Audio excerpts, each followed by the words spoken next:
All right, so Ken and Alan both are at Sandia. Alan does the same job I do here at CSCS in supporting the users. Then David DeMarley, who is at Kitware, one of the many engineers working on the ParaView software, and Lee at Los Alamos are the people who have designed this particular wiki tutorial. Version 4.1 is the most recent version, which I recommend. It's on the website as of 10 days ago. This is the place to download it. The tutorial is there at that particular address. Now, you've seen actually a picture I have contributed here some years ago. This software comes from Sandia. Sandia is a place where they used to do, they still do, but they used to do defense-related activities.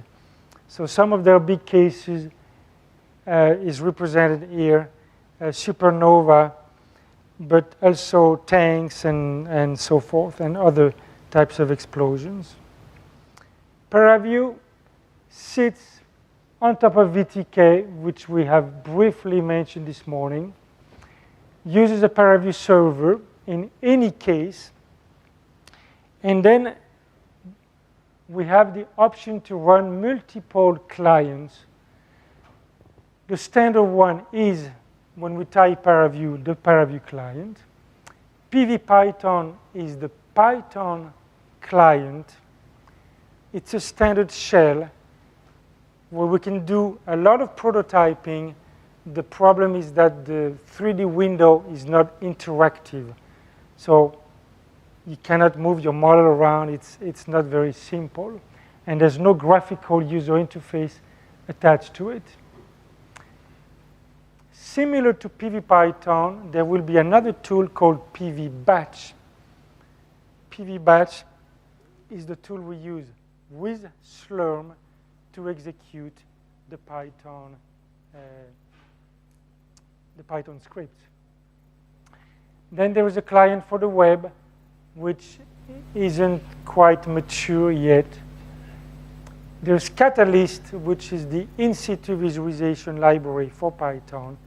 And then, of course, on top of this, you can always create custom animations using the Qt widgets for your graphical user interface, and then running a server underneath.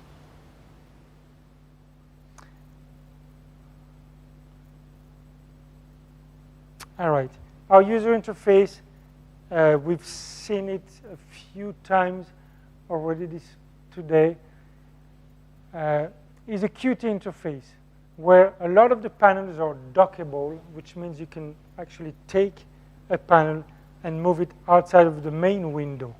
However, the main window itself, the main graphics window, remains into this global panel here. We'll have multiple toolbars to, in fact, bring up some of those dockable panels. So, for example, selection, inspector, comparative view inspector, those are things we will use to set up our views. I'll start very simply with this, creating a cylinder source, and then we'll look immediately at what the icons are here for manipulation of the view.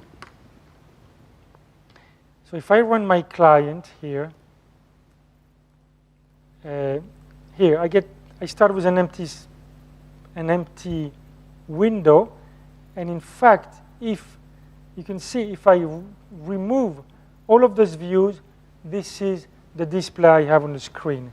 And then at this point, I can instantiate, for example, the pipeline browser, which will let us see the visualization pipeline. Currently, I don't have any data loaded. I will load a particular disk. Actually, let me follow what the tutorial says here. I'm just one page earlier. It's the cylinder source. So I will source the cylinder there. But nothing happens because I'm missing an apply button. And that's all right. I will now, from the view menu, I will instantiate properties. And under properties, as you can see, I have my apply button.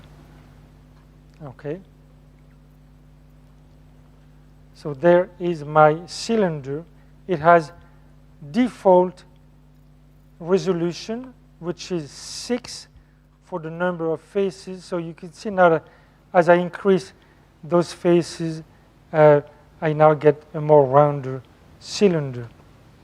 Under this particular menu button here, I have multiple representation modes. So one of them for sure is interesting is the surface with edges mode.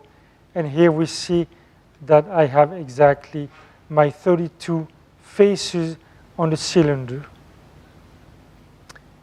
And the view over here, I have all those different views which are predefined orientation, as you can see. I have a particular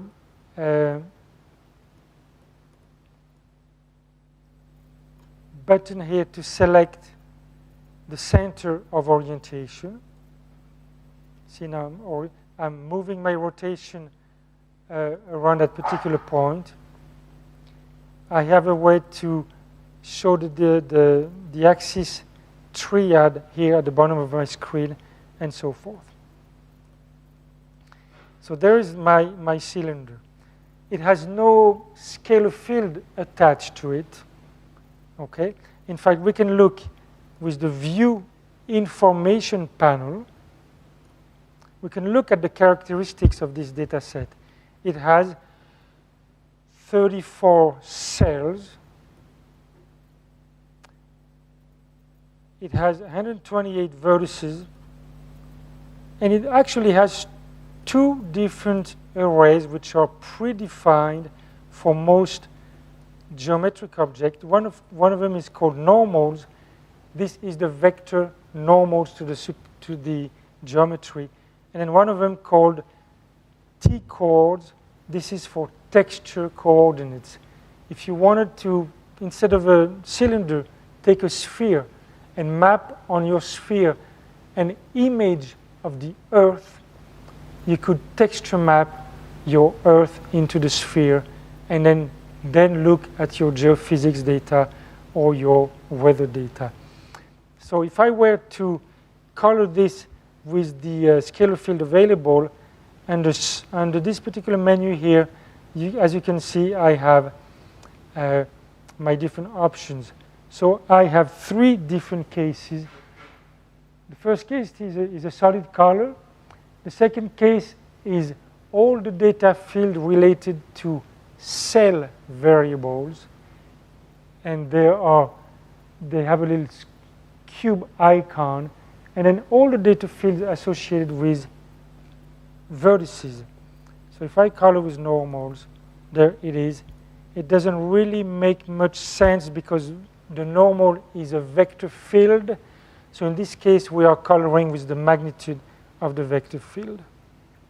More interesting would be to actually show those vector normals. And this would be how we would do the first filter. So under filters here, I can generate a glyph, or I can also use this particular icon over here. See, it's already set up to use the normals vectors as vector. It will show a small arrow, and I just have to click on my particular view here. So this looks actually correct. The normals on the top of the cylinder are pointing upwards, and all around the circle, for each of those little bands, which are individual polygons, I have a normal vector pointing in the direction perpendicular to the geometry. So here everything looks correct.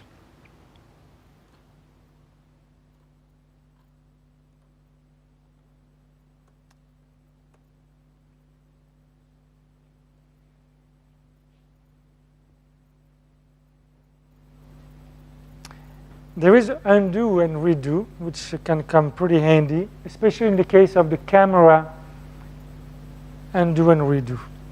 You can look for those particular icons. And the display properties, this is what I have demonstrated. We have quite a rich user interface. Now, supported types, there are hundreds of them. And it will depend, ParaView will detect, using the file name that you're giving, detect which file reader is more appropriate to read the data. In the case there is no reader available for your data, there's an option to import data directly into Visit using the Python interpreter. However, as this example points out here, this is full of VTK objects, which means you need to know the syntax of the VTK library. So this I would use as a last resort, and this is also typical of the type of help I would provide you if you want to go to this particular route to import your data. So now we're going to work with a data set that is used more often for demonstration, and this data set is called Disk Art Reference EX2. EX2 because this is the Exodus file format. The Exodus file format is one of the best libraries that ParaView supports because there is a convention between the two organizations to support each other's software. So you can ensure that this is very well supported. I will delete here what I have already done. And one simple way to delete things is actually go to the disconnect button, which cleans up completely the pipeline from the existing visualization. So here's my disk art file. Now, here's something important to note. These are all the variable names available in your data set. And ParaView gives you the choice to only load some of them. Now, for demo here, we can just load every one of them. And you can just simply click here on this particular button to accept those choices. Here's, pardon me? Yeah, I'll get there. The files, oh, actually, it's on this page.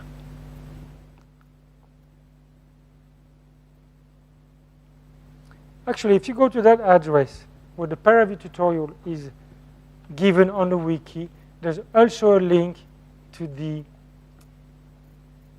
data set. At CSCS on Eiger, I have located this under the project directory ParaView data version 4.1. So this, and what I could do is make under the course directory here and the data here some years ago. This software comes from Sandia. Sandia is a place where they used to do, they still do, but they used to do defense-related activities. So some of their big cases is represented here, which I recommend. It's on the website as of 10 days ago. This is the place to download it. The tutorial is there at that particular address. Now, you've seen actually a picture I have contributed. All right, so Ken and Alan, both are at Sandia. Alan does the same job I do here at CSCS in supporting the users. Then David DeMarley, who is at Kitware, Supernova. but also tanks and so forth, and other types of explosions. ParaView sits on top of VTK, which we have briefly mentioned this morning, uses a ParaView server, one of the many engineers working on the ParaView software. And Lee at Los Alamos are the people who have designed this particular wiki tutorial. Version 4.1 is the most recent version.